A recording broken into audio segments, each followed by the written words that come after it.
Make a copy of the layer. Go to Filter, Other, High Pass. Set to around 2 to 3 pixels. Change blending mode to Overlay.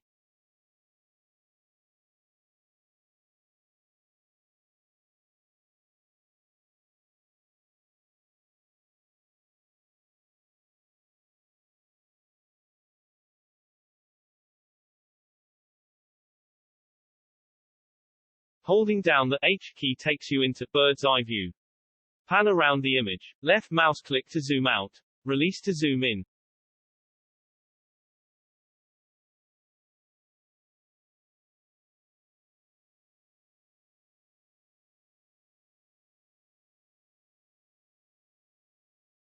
Whilst making a selection, if you press the spacebar before releasing, you can move the selection around.